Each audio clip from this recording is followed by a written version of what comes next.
So we're going to talk about the Gilded Age. So this is the period 6 is the Gilded Age, and it starts in 1877. What's important about that year?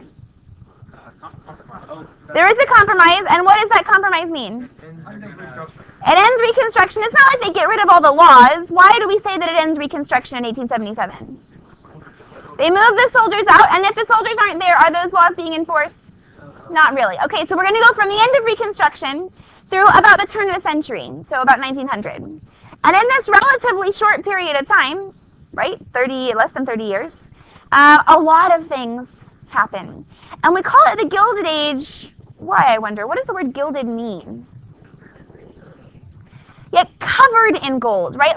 Like I have a gilded picture frame that framed one of our wedding pictures, and it sits in our living room, and it's really pretty. It's kind of like wavy, and anyway, it sparkles. But is it made of gold? No, it's not made of gold. Clearly, I make a lot of money as a teacher, but not quite that much. So it's not made of gold. It's made of probably wood, and then it's covered in like gold leaf. Right, so it's just pretty on the outside and just like less valuable on the inside. Well, that is a word that actually was coined by Mark Twain to describe this time period in history. So this after the Civil War through about the turn of the century. And here's what he means. The thing is that in this time period, a lot of really exciting things happen. Our economy is going to grow super, super, super fast, right? So like from 1870, when we are basically economic nobodies, like compared to the rest of the world, to 1900, we're going to surpass Britain and Germany together in steel production. So in 30 years, we go from basically nothing to producing more steel than Britain and Germany combined. And this is a really big deal. And we're going to do it so quickly that our economy grows, our wealth grows, like everything is growing. You know, the U.S. looks like it's doing great. We're recovering from the Civil War. Everything's wonderful.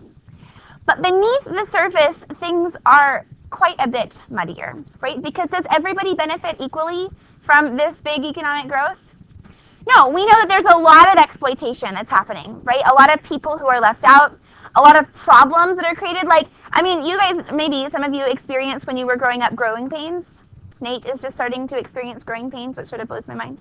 But basically it means that your body is growing so fast that it actually hurts, right?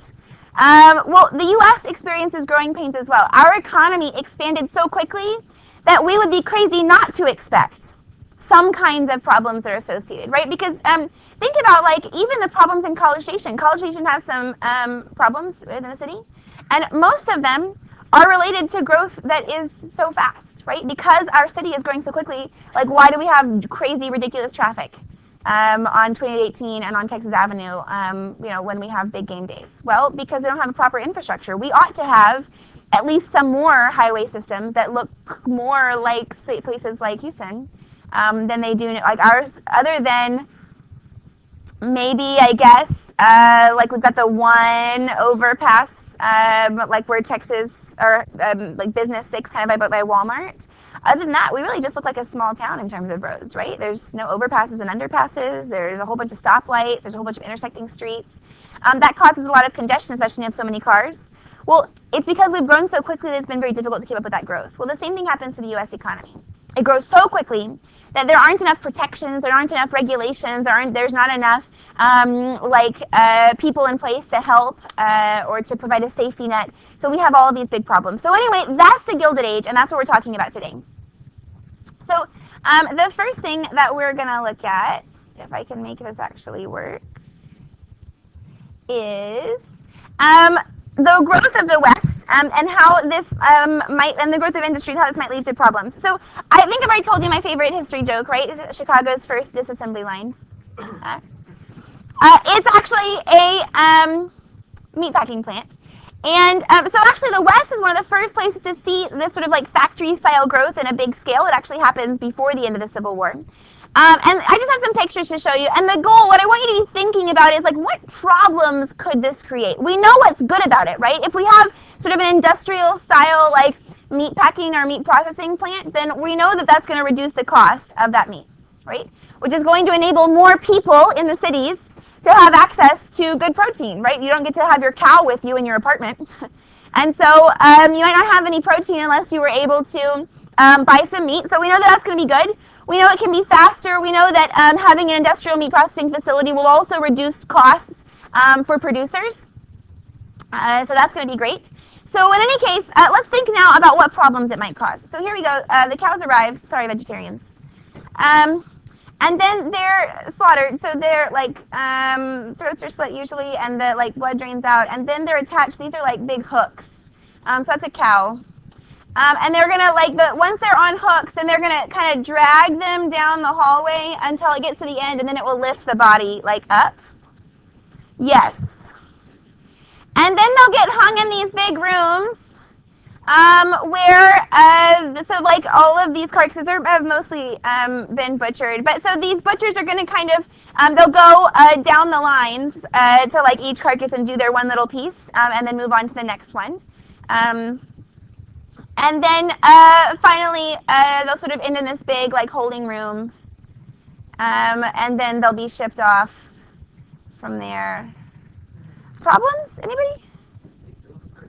It does not look very clean.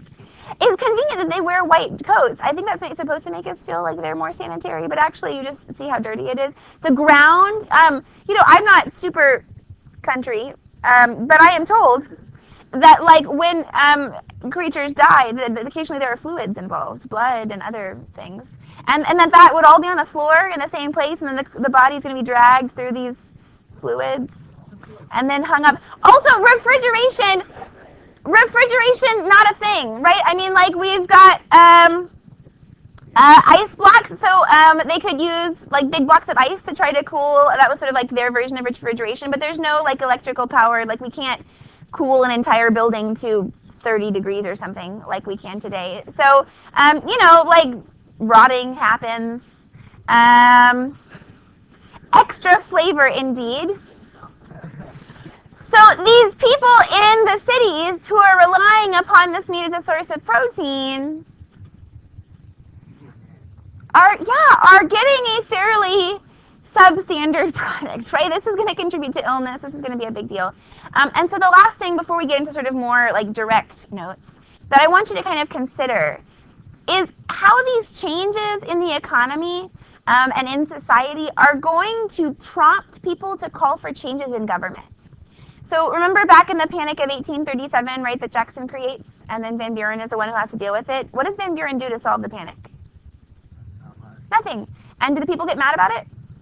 No, because nobody expects the government to solve that problem, right? No, everyone understands that they're sort of their own lives or their own problems, and they're going to deal with it, even though the government kind of caused that panic. Nobody really expected the government to solve those kinds of problems.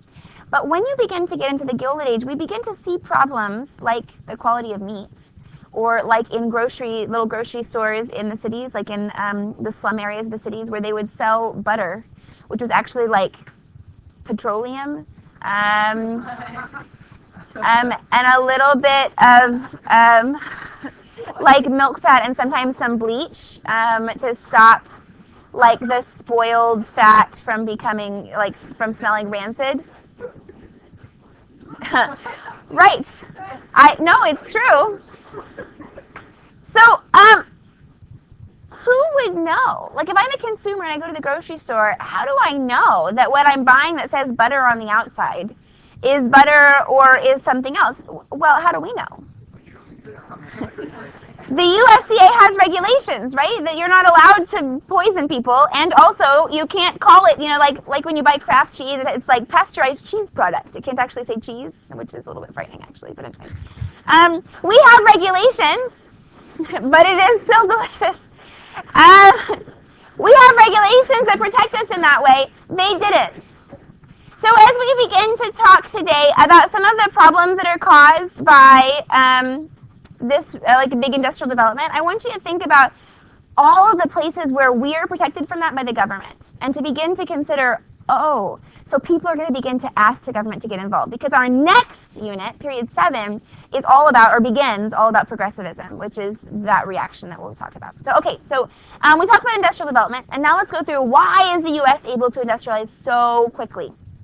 The very first reason is that we have all of the resources that we need. We are not Great Britain, a tiny island with almost no natural resources to call its own.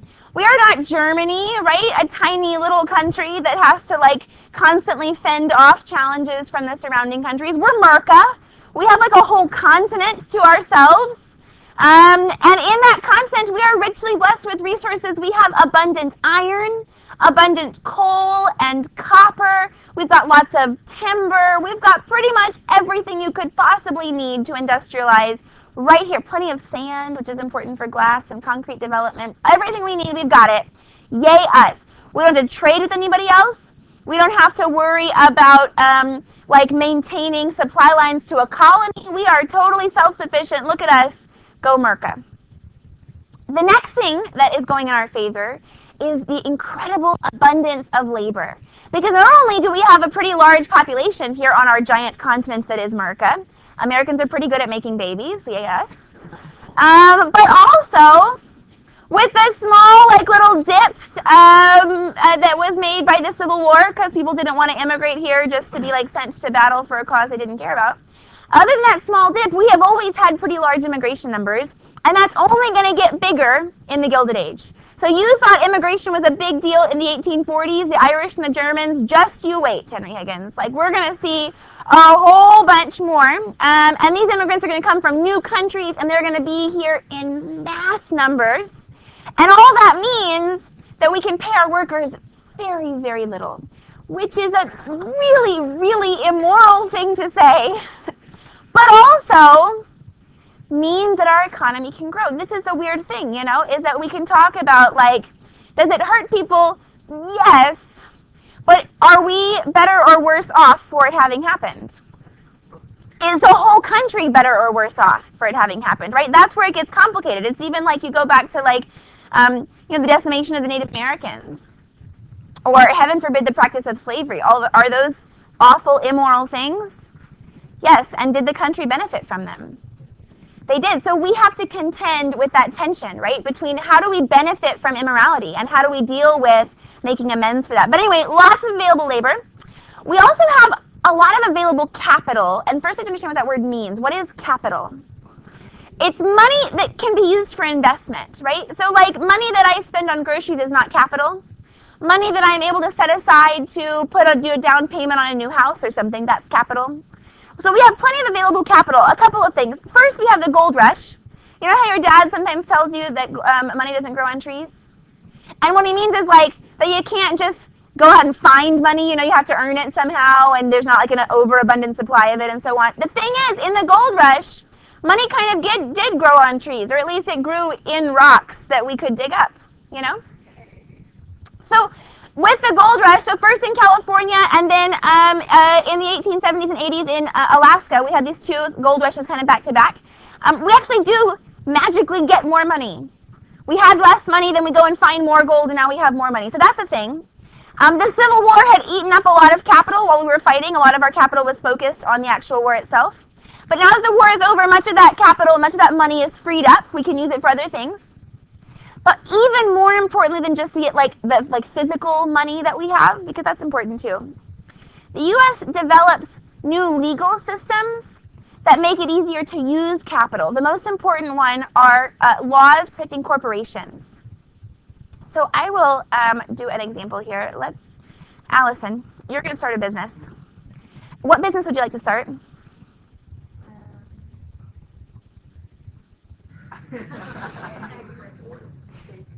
Bakery. Good. Cupcakes. Allison's Cupcakes. So she's going to start a cupcake business. But this is, you know, before we have all these laws. And so Allison wants, she's just going to go into business for herself. She's going to use the money she's saved up. And she's going to have to get some loans because she has to buy a store. And she's got to buy some ovens and some, you know, cupcake pans. And then a bunch of, like, you know, ingredients and stuff. So she buys all of these things. And then she starts her business. The thing is, it turns out Allison's a terrible baker. I'm kidding. You're probably really good. No, she doesn't even want to say it. It turns out she's a terrible baker. Pretend. And so she makes these really pretty cupcakes, but they actually don't taste very good. And so nobody really buys them from her, and she's all of a sudden is going out of business. It is. It's sad. She has to go out of business. All of those of us who loaned money to Allison, right, we gave her a loan to start this business. Now she's defaulting on her loan. She can't pay us back. She doesn't have any income. What can I do to get my money back? No. Putting her in jail is not going to give me my money back. Okay, well, first I could start by taking back the stuff she bought. right? Like I could get the ovens and refurbish them and resell, put them for resale. I can take the business, the store she bought, and like repossess that, right? And try to rent it out again. But all this stuff is now used, right? So is it going to be as valuable as it was when she? No. So that's not going to give me all my money back. So here's the thing. Sorry, Allison. I can also go after Allison's like personal retirement savings, her bank account. If she has her own car, I could repossess her car. I could repossess her house. Because who's responsible for this debt? It's Allison. But don't worry, Allison. Fast forward to modern America, where we have laws that allow for the creation of corporations. Now, the very first corporations are not new. That's back like 1607. Who founded Jamestown? A joint stock company, right? A joint stock company was an early form of a corporation. But now we have special laws protecting corporations. So she's going to create a corporation. What this involves is she's going to fill out some paperwork and register with the government. She's going to pay a little bit higher taxes. But here's the fun thing about U.S. corporate law. In the eyes of the law, the corporation that Allison creates is now legally a person. That means that now that Allison has created her corporation, who is going into debt? Who's borrowing money to buy the ovens in the store? It's not Allison anymore, it's the corporation. The corporation is a person who gets to enter into those deals. When I loan money to the corporation, it's the corporation I'm doing business with. So even though Allison is like the human being behind the corporation, the one making the choices and apparently not doing so well in the baking, nevertheless, if she goes out of business, who is liable for the debt? The corporation. So as a creditor, I can seize all the assets of the corporation, but can I go after her house, her car, her retirement savings, her whatever? No, her personal assets are safe because she did not enter into debt, the corporation did. Now you can see it's a little bit crazy. Like these days, we'll get into this in US and AP government, but like the fact that corporations are people means that corporations have a right to free speech, which is a little bit weird in my brain. But anyway, that being said, you can see how allowing corporations to be legal persons and therefore reducing people like Allison's risk would encourage new businesses, wouldn't it? Aren't you more willing to open a business if you're not worried about your personal assets? Like all you can lose is what you put into the business. Nothing else can be lost. That encourages innovation and it encourages entrepreneurship, and that helps the country to develop more quickly. So businesses can form more quickly. And then also like general corporate theory means once you've incorporated, you can sell stock. So Allison can raise, if her business is successful, she can raise even more capital and expand her business by selling stock to people, and they can give her a little bit of investment. Did you have a question? Okay, so we've got resources, labor, and capital. Now let's talk about government support. Now, have you ever heard the phrase laissez-faire? What does it mean? Yeah, it's sort of free market-y. It's the notion, so like, I don't speak French, but I'm told that it means something like let it be or something. And so the idea behind laissez-faire like government is that it simply doesn't get involved in the economy. And some people want to say that the U.S. government in the Gilded Age follows principles of laissez-faire, like this stays out. It's kind of true, because what the government isn't doing, it's not regulating businesses, it's not setting rules for health and safety, it's not creating corporate taxes, those things don't exist. On the other hand, I would argue that the government isn't really laissez-faire in the Gilded Age. Because although the government doesn't regulate businesses, it does a whole lot of things to help them. So we passed the highest tariff in U.S. history to that point, will be passed in the Gilded Age to protect businesses. The government will go out of its way to help protect businesses from unions. We'll get to that later. But when unions begin to form, the government uses its power to basically stop the unions from hurting the companies. That's not hands off, that's intervention. The government will do its best to provide benefits for businesses, like the Pacific Railway Act, which gave land grants to railroad companies who are willing to take this risk. The government will provide incentives like that to help encourage like capitalization and infrastructure development. So again, although you can say in one sense that the government of the Gilded Age is kind of laissez-faire, kind of hands-off, it doesn't have a lot of regulations, it's not putting health and safety codes, it doesn't have, that kind of stuff. On the other hand, it's not really hands-off. It's helping businesses actively. The business of the American government in the Gilded Age truly was business. Let's help the businesses to grow. Yes?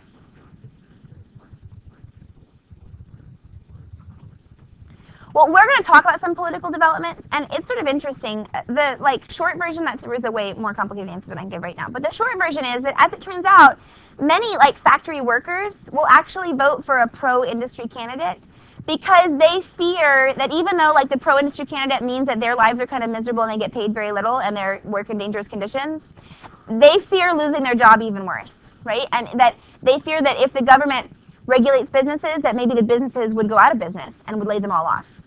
So there's that. Yes? No, absolutely not. That won't be created until the 1930s.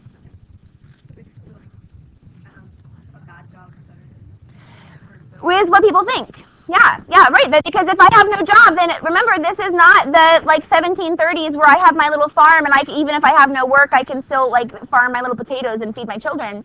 If you live in the city and you have no job, what do you have? No, you have death. That's what you have. That's exactly right. We'll just wrap up very quickly here. We have lots of available technology. If you industrialize late, the good news is you don't have to bother with that inefficient old stuff. You get to start with the good stuff. We get the very best technology when we start forming. And finally, we have good transportation networks. So we've been working on transportation since the 1820s, and the U.S. is fairly well connected. So that's why we industrialize so quickly. We'll talk tomorrow. No, tomorrow we're doing chapters. We'll talk on Friday about what that means for the American people.